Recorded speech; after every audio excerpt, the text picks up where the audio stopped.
दोस्तों नमस्कार। स्वागत है आपका अपने एग्री स्टडी पॉइंट चैनल पर। और आज हम आपको जो एग्रीकल्चर की यूनिट चल रही है यूनिट 5 है, जो कि 4 यूनिट तक ऑलरेडी अपलोड हो चुका। तो आइए लेट्स स्टार्ट करते हैं। आज हम आपको बताएंगे क्लाइमेट, मानसून और इरिगेशन के बारे में, यानी कि जो क्लाइमेट और मानसून इरिगेशन का क्या रोल है एग्रीकल्चर में। तो लेट्स स्टार्ट। क्लाइमेट क्या होती है? Climate is the long term weather pattern in area typically average over 30 year. यानी कि जो क्लाइमेट होती है ये लॉन्ग पीरियड के लिए होती है, ठीक है। यानी कि जैसे हम कह सकते हैं कि राजस्थान की क्लाइमेट हॉट क्लाइमेट है या हिमाचल प्रदेश की क्लाइमेट कूल क्लाइमेट है, ओके। और वेदर क्या होता है? वेदर होता है a state condition of atmosphere at a given place at a given time atmosphere, ठीक है। यानी कि जो मौसम है मेरा उसी को बोलते हैं वेदर। यानी कि वेदर क्या है, ये सेम डे में चेंज होता रहता है। जैसे कभी कभी क्या होता है कि मॉर्निंग में बारिश हो रही है, आफ्टरनून में सनलाइट निकली है, इवनिंग में कूल पड़ा है, तो ये चीज़ होती है वेदर, ठीक है।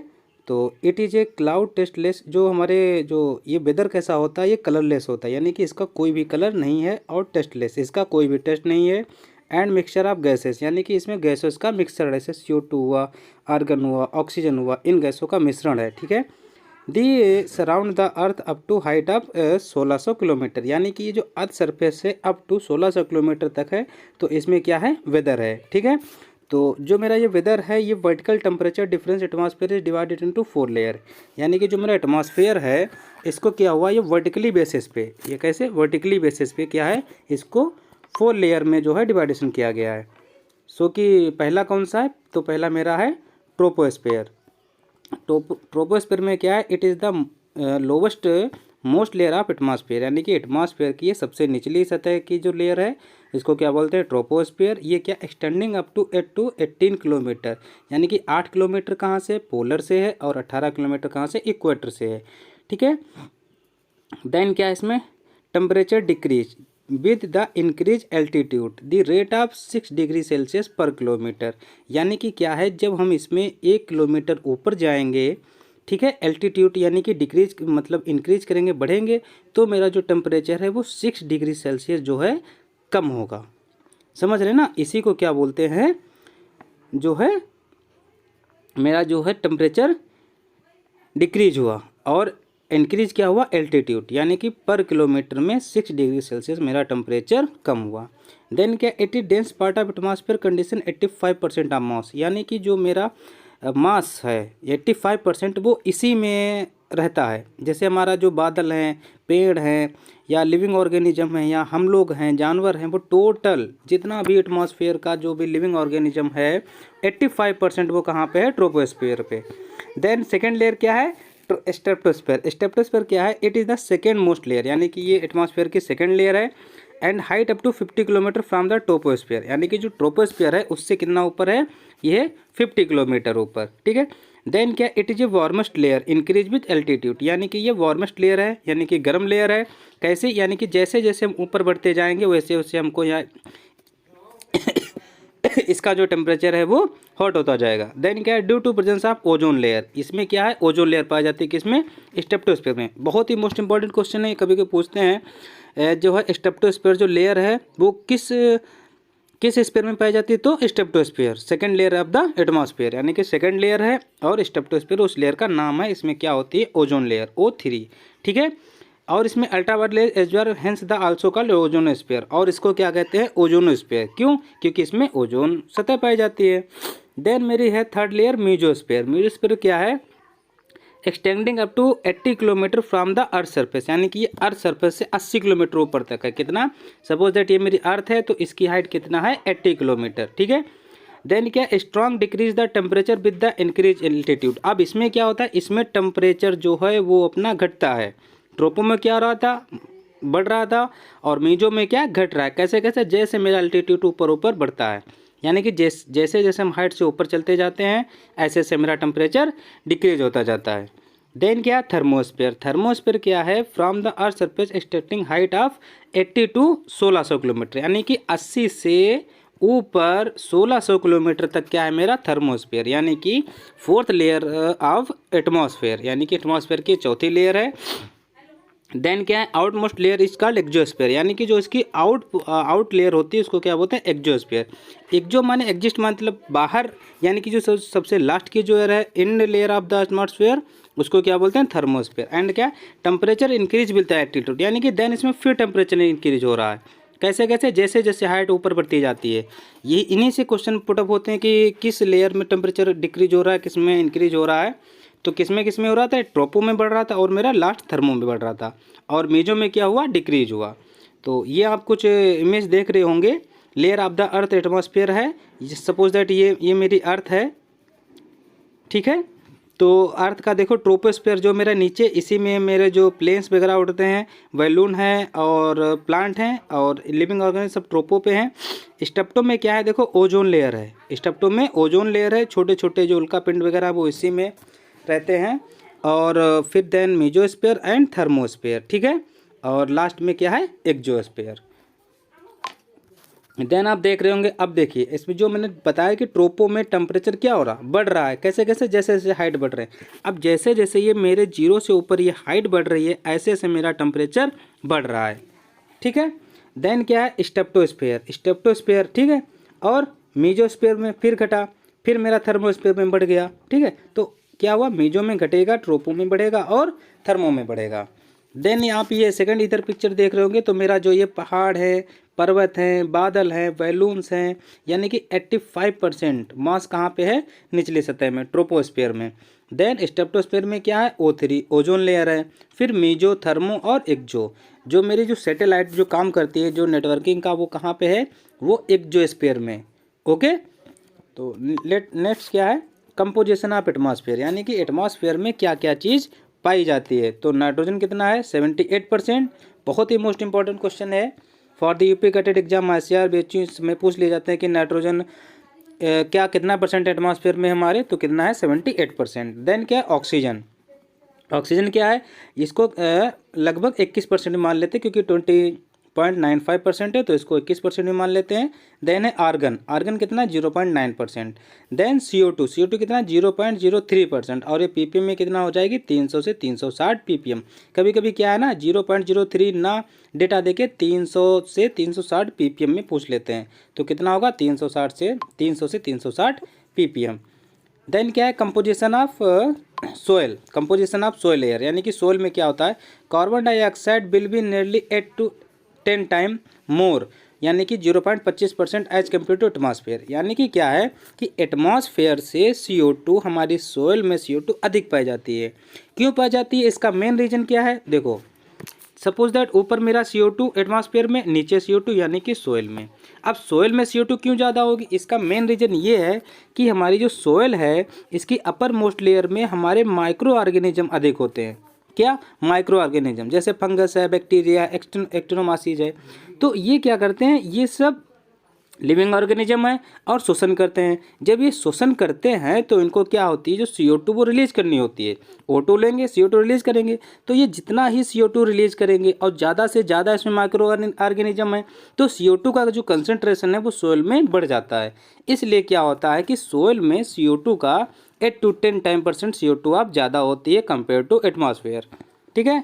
देन क्या है, लेप्सी रेट किसको बोलते हैं, the vertical temperature decrease or gradient is expressed as a lapse rate 6.5 degree per kilometre. यानी कि मैंने आपको बताया था कि ट्रोपोस्फीयर में क्या हुआ था कि मेरा टेम्परेचर डिक्रीज हो रहा था। कैसे कैसे, जैसे मेरा इंक्रीज एल्टीट्यूड, यानी कि जैसे जैसे हम हाइट के ऊपर जा रहे थे, ऐसे ऐसे मेरा जो टेम्परेचर डिक्रीज हो रहा था। उस क्रिया को क्या बोलते हैं, लेप्सी रेट। तो यहाँ से क्वेश्चन पुटअप होता है कि लेप्सी रेट में कितना डिग्री होता है, तो 6.5 डिग्री, कितना, 1 किलोमीटर का। ओके, देन क्या, एडियाबेटिक लेप्सी रेट क्या होता है, 10 डिग्री। ये क्या है, 10 डिग्री लेस होता है पर किलोमीटर। ओके, तो लेप्सी रेट कितना है, 6.5 डिग्री, और एडियाबेटिक कितना है, 10 डिग्री। नेक्स्ट क्या है, ये हमारे देखो कुछ इंस्ट्रूमेंट हैं जो एग्रीकल्चर में है, जो अपकमिंग एग्जाम होने वाले उनमें पूछे जा सकते हैं, बहुत ही मोस्ट इंपॉर्टेंट। जैसे अल्टीमीटर से क्या नापते हैं हम, हाइट। ये जब मुझे किसी की हाइट नापनी रहती है तो उसको किससे नापते हैं, अल्टीमीटर से, ठीक है। देन है एनीमोमीटर से क्या नापते हैं, विंड स्पीड। फिर क्या है क्रेस्कोग्राफ। क्रेस्कोग्राफ के क्या नापते हैं, प्लांट ऑफ ग्रोथ, यानी कि ग्रोथ नापते हैं प्लांट की कि कितनी ग्रोथ हो रही है पर डे। फिर क्या है विंड वेन। विंड वेन से क्या है विंड डायरेक्शन, यानी कि कभी कभी आप देखे होंगे ट्रकों पे ऐसे ऐसे कटोरी चाल लगी रहती हैं, तो वो क्या होती है, वो विंड वेन, यानी कि विंड डायरेक्शन बताती है कि किस साइड में जो हमारी हवा चल रही है या कितनी स्पीड से हवा चल रही है। ठीक है। देन क्या है टेंसियोमीटर। टेंसियोमीटर से क्या नापते हैं, सोइल मॉइस्चर ऑफ टेंशन, यानी कि जो मेरा एक ऐसे टेंसियोमीटर होता है वो उस पर जो है 0 to 8 रीडिंग होती है, तो उसी से हम ये फील्ड में जा कर के सोइल मॉइस्चर नापते हैं, किससे, टेंसियोमीटर से। देन क्या है पोरोमीटर। पोरोमीटर का स्टोमेटल बिहेवियर नापता है। स्टोमेटल बिहेवियर क्या होता है, जो मेरी लीफ में जो स्टोमेटा पाए जाते हैं, यानी कि जो स्टोमेटा जो गटेशन जो क्रिया करते हैं मॉर्निंग में उसी पे पाए जाते हैं लीफ में, तो उसको जो नापते हैं किससे नापते हैं, पोरोमीटर से, क्या, स्टोमेटल बिहेवियर। देन क्या है हाइड्रोमीटर। हाइड्रोमीटर से क्या नापते हैं, रिलेटिव डेंसिटी ऑफ लिक्विड। अब हाइड्रो से समझ में आ रहा होगा कि लिक्विड होगा, हाइड्रो से हाइड्रा, हाइड्रोफाइट, ये सब कैसे रिलेटेड रहते हैं, लिक्विड से, पानी से। तो हाइड्रोमीटर से क्या नापेंगे, रिलेटिव डेंसिटी ऑफ लिक्विड से। और हाइग्रोमीटर या साइक्रोमीटर, इससे क्या नापते हैं, रिलेटिव ह्यूमिडिटी। तो इनमें बहुत क्वेश्चन कन्फ्यूजन रहता है हाइड्रोमीटर और हाइग्रोमीटर। तो हाइड्रो मतलब कि पानी से रिलेटेड है, तो लिक्विड की रिलेटिव नापेंगे, ठीक है, और हाइग्रो से रिलेटिव ह्यूमिडिटी नापेंगे ओनली। फिर क्या है लैक्टोमीटर। लैक्टोमीटर से क्या नापते हैं, density of milk and purity of milk. तो किससे, मतलब मिल्क की प्योरिटी किससे चेक करेंगे, लैक्टोमीटर से। ठीक है दोस्तों। देन क्या है मैनोमीटर। मैनोमीटर से क्या नापते हैं हम, रूट प्रेशर, यानी कि जो मेरा सोइल में रूट का प्रेशर है वो कितना है, तो वो किससे नापते हैं, इंस्ट्रूमेंट से, मैनोमीटर से। देन क्या है पिग्नोमीटर। पिग्नोमीटर से क्या नापते हैं, स्पेसिफिक ग्रेविटी ऑफ सोइल, यानी कि सोइल की जो मेरी स्पेसिफिक ग्रेविटी होती है उसको जांचते हैं किससे, पिग्नोमीटर से। और पीजोमीटर। देन क्या है मेरा इंस्ट्रूमेंट, पीजोमीटर। पीजोमीटर से क्या करते हैं, डेप्थ ऑफ वाटर टेबल, यानी कि मेरा सोइल के जो अंडर में जो वाटर है वो कितनी डेप्थ तक है, कितनी गहराई तक वाटर है, तो वो किससे नापते हैं, पीजोमीटर से। देन क्या है फोटोमीटर। फोटोमीटर से क्या नापते हैं, ट्रांसपायरेशन, क्या नापते हैं, ट्रांसपायरेशन। ठीक है दोस्तों। देन अब मेरा क्या है मानसून, यानी कि आपको क्लाइमेट समझ में आ गया। देन क्या है मानसून। मानसून क्या होता है, total amount of precipitation in country, यानी कि जो हमारी कंट्री में जो रेनफॉल होती है वो कितना होती है, 1194 mm। देन क्या है average rainy days in country, यानी कि अपने भारत देश में एवरेज रेनी डे क्या है, 130 डेज, यानी कि 130 दिन बारिश होती है समथिंग एक ईयर में, यानी कि 12 महीने में 130 दिन, यानी कि कह सकते हैं इसको 130 × 3 यानी कि 4 महीने जो है बारिश का सीजन रहता है अपने इंडिया कंट्री में। ओके। देन क्या है कि जो बारिश होती है जो रेनी डे, उसको हम कब रेनी डे बोलेंगे, तो बोलेंगे रेनी डे यानी कि मोर देन 2.5 mm। जब हमारे यहाँ मोर देन 2.5 mm बारिश होती है तो उस दिन को हम क्या घोषित करते हैं, रेनी डे, यानी कि 24 घंटे में जब मोर देन 2.5 mm बारिश हो जाती है उसको हम बोलते हैं रेनी डे।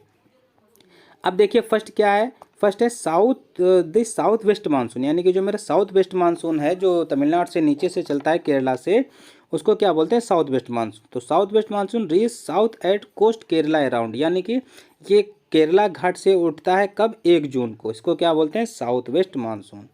देन क्या है withdraw the start western Rajasthan 1 September to complete withdraw from the whole country 15 October, यानी कि ये सबसे पहले बारिश कहाँ करता है, राजस्थान में 1 सितंबर को, और ये कंप्लीट बारिश करते करते पूरी कंट्री में 15 अक्टूबर तक बारिश कर देता है।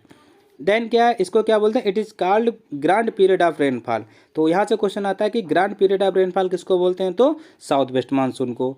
देन क्या है south west monsoon has 2 branches. अब साउथ वेस्ट मानसून की 2 ब्रांचेज हैं यहाँ पे, कौन कौन सी, अरेबियन सी ब्रांच और बंगाल ऑफ सी। तो अरेबियन सी ऑफ ब्रांच क्या करता है, contribution 750 mm rainfall more than 80% of south west monsoon, यानी कि जो साउथ वेस्ट मानसून है उसका 80% जो बारिश होती है वो किस ब्रांच में होती है, अरेबियन सी ब्रांच में। ठीक है। और जो मेरा कितना mm होती है, 750 mm बारिश। देन क्या है बे ऑफ बंगाल, इसमें क्या है 240 mm रेनफॉल होती है और 20% south west monsoon this move the Assam, यानी कि ये मानसून कहाँ जाता है, ये असम में जाता है, और ये टोटल साउथ वेस्ट मानसून का 20% करता है। ठीक है दोस्तों। देन क्या है मेरा सेकंड नॉर्थ ईस्ट मानसून, यानी कि जो मेरा दूसरा मानसून है वो कौन सा, नॉर्थ ईस्ट मानसून। ये क्या करता है, onset about 15 October Tamil Nadu get highest annual rainfall north east monsoon followed by the Andhra Pradesh, यानी कि ये क्या करता है, ये सबसे पहले तमिलनाडु में बारिश कराता है, देन कहाँ करता है, आंध्र प्रदेश में, यानी कि तमिलनाडु में सबसे ज़्यादा इससे बारिश होती है। ये कब होती है डेट, 15 अक्टूबर। देन क्या, contribution about 15% total rainfall in India, यानी कि जो इंडिया का जो टोटल रेनफॉल होता है उसका 15% किससे प्राप्त होता है, नॉर्थ ईस्ट रीजन से। ओके। देन क्या है, आर्टिफिशियल रेन। जब हम लोग आर्टिफिशियल रेनफॉल कराते हैं तो इसमें क्या होती है कि टू जो गैसेस का उपयोग होता है, 2 चीज़ों का। तो एक तो कोल्ड सीडिंग होती है जो मेरे ठंडे बादल होते हैं, और एक वार्म क्लाउड यानी कि जो गर्म बादल होते हैं। तो बहुत मोस्ट इंपॉर्टेंट क्वेश्चन है, यूज होता है। तो बोलते हैं कि कोल्ड सीडिंग क्लाउड्स जो किससे कराते हैं, तो ये कराते हैं सिल्वर आयोडाइड से, यानी कि AgL से। किससे, कोल्ड है वो AgL से, और जो वार्म क्लाउड्स हैं वो किससे, सोडियम क्लोराइड से। किससे, NaCl, सोडियम क्लोराइड। ठीक है दोस्तों। देन क्या है, वेदर फोरकास्टिंग। वेदर फोरकास्टिंग बहुत ही मोस्ट इंपॉर्टेंट क्वेश्चन है। इससे पूछे जाते हैं कि वेदर फोरकास्टिंग जो है कब कब होती है, किस पीरियड में होती है। यहाँ से क्वेश्चन बहुत आते हैं। कितने टाइप की होती है, 3 टाइप की। कितने दोस्तों, 3 टाइप की। तो फर्स्ट टाइप क्या है, शॉर्ट टर्म, यानी कि जब गांव में नहीं कहते हैं लोग कि बारिश होने वाली है, 2 दिन में होगी, 3 दिन में होगी। और मीडियम रेंज, लॉन्ग रेंज। तो शॉर्ट रेंज कितना है, लेस देन 3 डेज, यानी कि जब हम जैसे आज हम बोल दें कि जो है 3 दिन में बारिश होने वाली है, अगर 3 दिन के अंदर बारिश हो गई तो मेरी कैसी फोरकास्टिंग होगी, यानी कि शॉर्ट रेंज। फोरकास्टिंग में क्या होता है, भविष्यवाणी। क्या दोस्तों, भविष्यवाणी। जैसे पहले भविष्यवाणी होती थी, कंस ने किया था किसके लिए, कृष्ण जी के लिए, उसके मामा थे क्या, आकाशवाणी, भविष्यवाणी, उसको बोलते हैं भविष्यवाणी। तो एग्रीकल्चर में इसको क्या टर्म दिए हैं, फोरकास्टिंग, वेदर फोरकास्टिंग।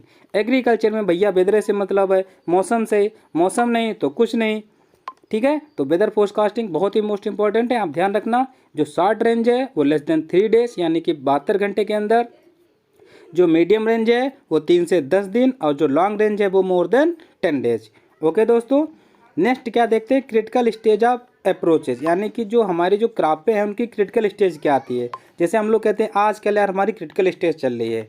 ठीक है। तो राइस की क्या critical stage, booting, panicle, initial और फ्लावरिंग, यानी कि इस क्रिटिकल स्टेज में फील्ड को जो है, राइस फील्ड को मुझे पानी प्रोवाइड कराना है।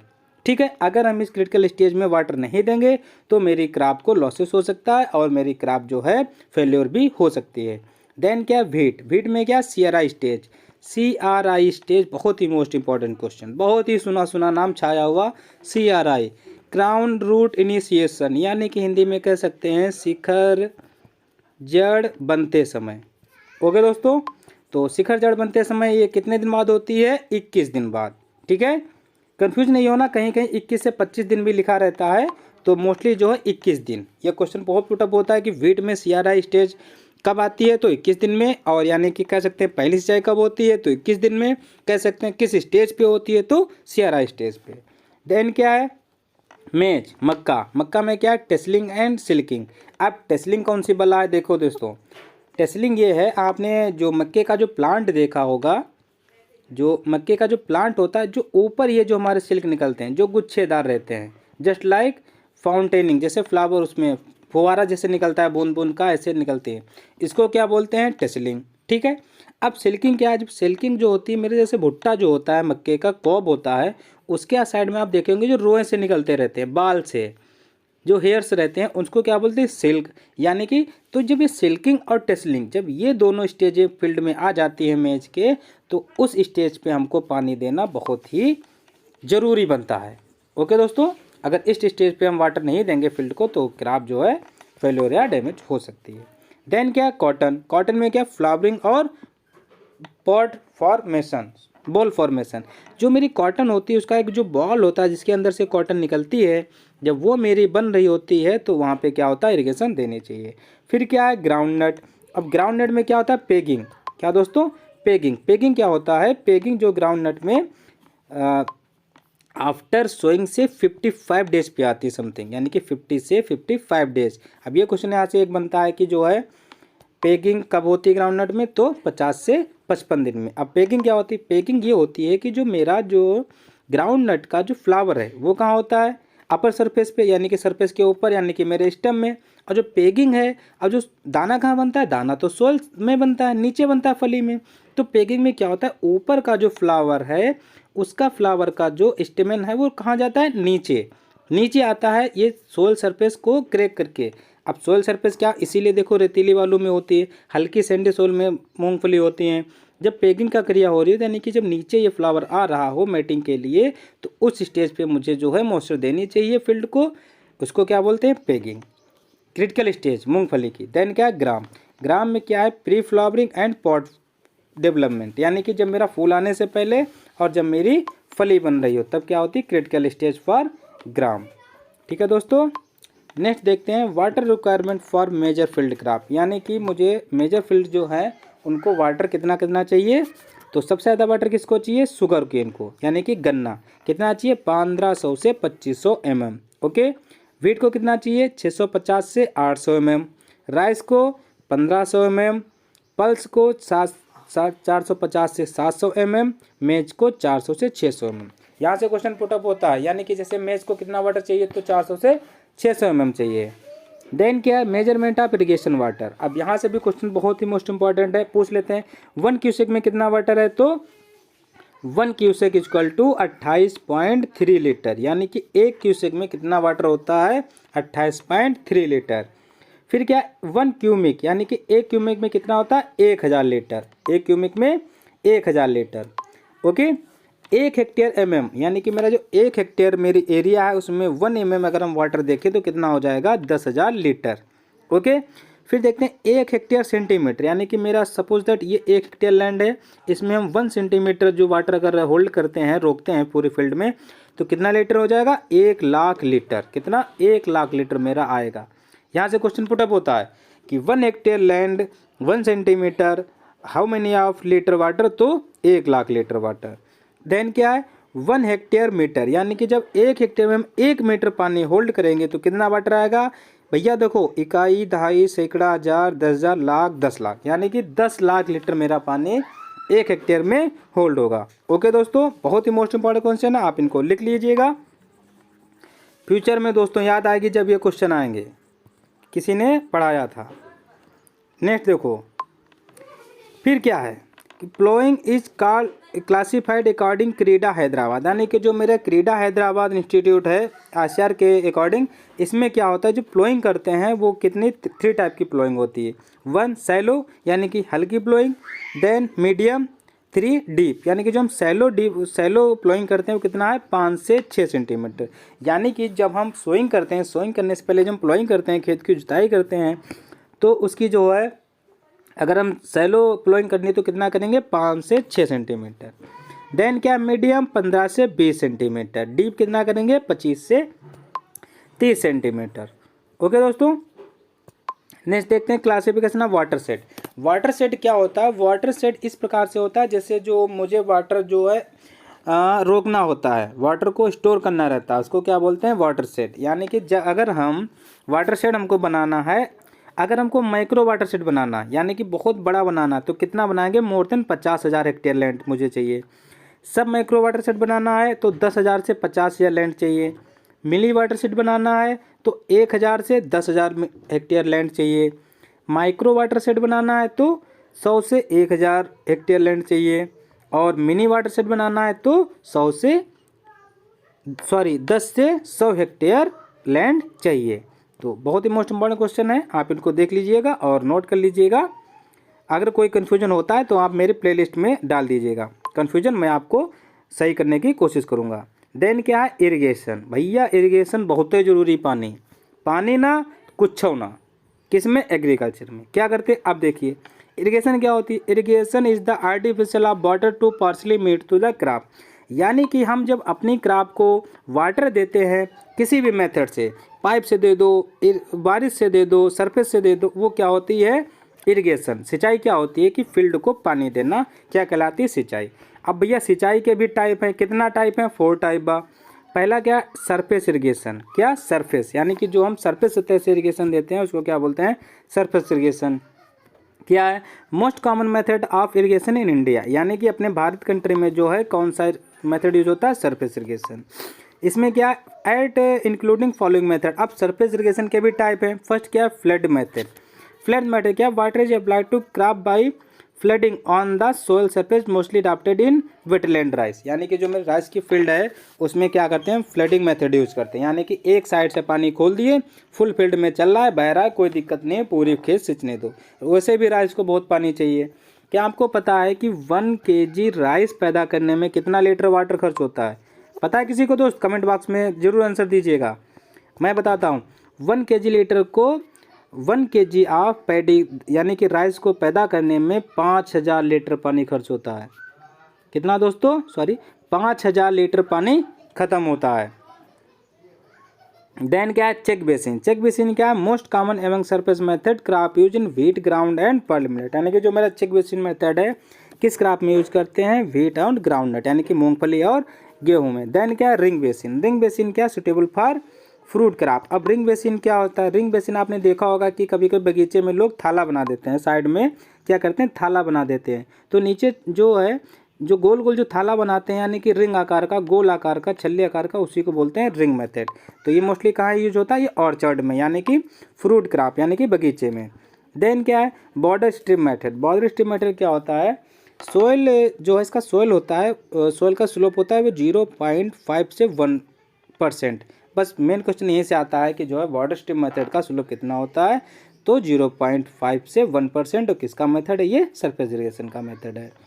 देन क्या है, फरो मेथड। फरो मेथड क्या होता है, इसका स्लोप कितना है, 0.2 से 0.5%। और फरो मेथड कहाँ यूज होता है, furrow method are mostly suitable for root and tuber crop, यानी कि जो हमारी जो रूट एंड ट्यूबर क्रॉप है, जैसे आलू हुआ, सलजम हुआ, ठीक है, इनमें क्या होता है, जैसे आलू में क्या, जैसे ये मेड़ बना देते हैं साइड साइड में, इन मेड़ों पे लगाते हो, तो मेड़ों के जो बीच में जो जगह रहती है निचली, इनमें जो है वाटर हम देते हैं, तो इसको क्या बोलते हैं, फरो मेथड, यानी कि मेड़ वाली जो सिंचाई जो होती है। देन क्या है, करोगेशन। करोगेशन क्या होता है, small and shallow furrow are known as corrugation, यानी कि अब इसमें क्या जो छोटी छोटी मेड़ बना कर सिंचाई करते हैं, ये किस में होती है, व्हीट एंड ग्राउंडनट में यूज करते हैं।